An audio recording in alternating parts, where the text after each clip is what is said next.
महाराष्ट्र गोवा सीमेवरती सिंधुदुर्ग जिल्ह्यामध्ये ओमकार हत्तीने धुमाकूळ घातलाय।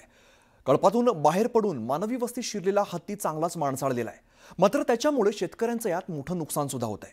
वन विभागाकडून ओमकारवरती 24 तास सध्या लक्ष ठेवलं जात आहे। देवाचं आपला हे ना गणपतीचं त्याचं रूप आहे म्हणून त्याला आम्ही काय शिवाय देत नाही। बरे आणि सांगतो मागे सरतो तो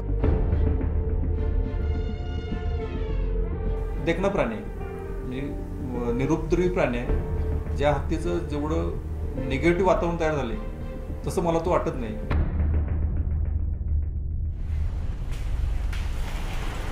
त्याला परत जंगलात सोडला पाहिजे कारण आमचं नुकसान खूप करतो।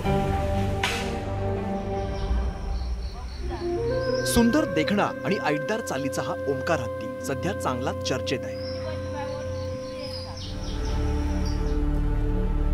सध्या सिंधुदुर्गातील ऐरवाडी परिसरात त्याचा मुक्काम असून त्याला पाहण्यासाठी लोकांची मोठी गर्दी जमते आहे। गेल्या अनेक दिवसांपासून त्याचा सिंधुदुर्गात मुक्काम असून आता तो चांगलाच माणसाळला आहे। ओंकार अशी हाक मारताच तो प्रतिसादही देतोय।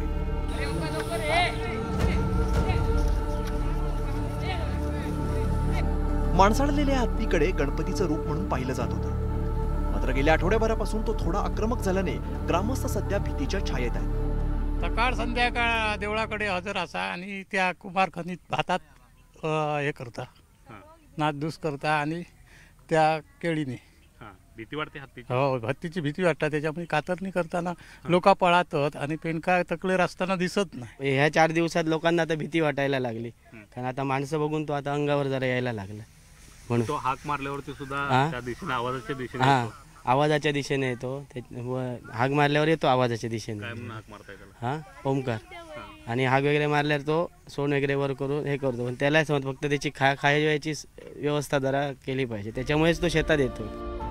दिवसभर रानवनात मुक्त हिंडायचं, केळी आणि भात शेती जे मिळेल ते खायचं।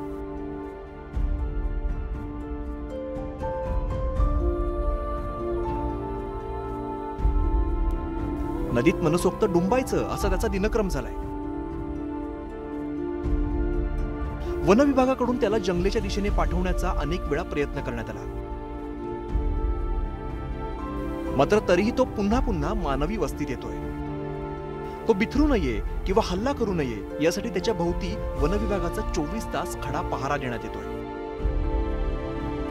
आम्ही आणि रेस्क्यू टीम हे आम्ही हत्ती बंदोबस्त कामी सकाळी 8 ते संध्याकाळी 8 नंतर दुसरी टीम संध्याकाळी 8 ते सकाळी 8 असे करून त्याला लोकवस्तीपासून त्याच्या आदिवासामध्ये त्याला आम्ही सांभाळण्याचा प्रयत्न करतो आहे। दिवसातून त्याला 3-4 वेळा पाण्यावरती नेतो नदीला।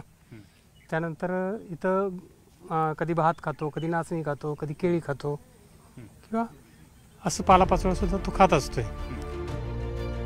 2 नरांच्या वादात ओमकार कळपाबाहेर पडला। त्याला कळपानं पुन्हा सामावून घेतलं नाही। दुसरीकडे त्याला जंगलापेक्षा माणसं जवळची वाटू लागली। ओंकार हत्ती हा साधारणपणे अण्णा आणि अक्का ह्या फॅमिलीचं ते बाळ आहे। साधारणपणे त्याचं साधारणपणे वय आहे ते 7-8 वर्षापासून ते 4-5 वर्षापर्यंतचं त्याचं वय आहे। ओंकार हत्ती हा चे फॅमिलीमध्ये साधारणपणे 7 ते 8 हत्ती आहेत आणि हा तसा तरुण हत्ती आहे आणि फॅमिलीमध्ये 2 नरांच्या वांद्यातून बाहेर पडलेला हत्ती आहे। सहसा तसा हत्ती कोण बाहेर पडत नाही पण हा बाहेर पडला तो कळपापासून कायमचाच बाहेर पडला आणि याला माणसं इतकी सवय झाली आहे की तो आता माणसापासून दूर राहूच शकत नाही। आणि ओंकार हत्तीबद्दल सांगायचं तर त्यानं स्वतःचं स्वातंत्र्य स्वतः घालून घेतले। ओमकारच्या वावरानं इथल्या शेतकऱ्यांचं मोठं नुकसान होत आहे। आमच्या घरी रोज येतो, रात्रीचा रोज येतो तिकडे आणि आमच्या गुरांना सुद्धा भीती ना एका म्हशीवर बसला तो त्याचा पाय मोडला एका म्हशीचा आमचा, एका म्हशीचा गळ्याला लागलं। आणि आता आम्ही भात कापायला जातो तर तिथे सुद्धा अडचणी ना रात्रभर आमचं भात खाता परत येतं रात्रीचं धुमाकूळ पण दारात येतो पण ते काय करत नाही। ओमकार मागे सा असं म्हटलं तर जातो तो मागे नाव घेतलं तर ऐकतो। चुकलेल्या वाटेवर रमलेल्या ओंकारला त्याच्या मूळ अधिवासात पाठवण्याचे वन विभागाचे प्रयत्न सुरू आहेत पण या प्रयत्नांना तो अजिबात दाद लागू देत नाहीये। ज्ञानेश्वर साळोखे, न्यूज 18 लोकमत, सिंधुदुर्ग।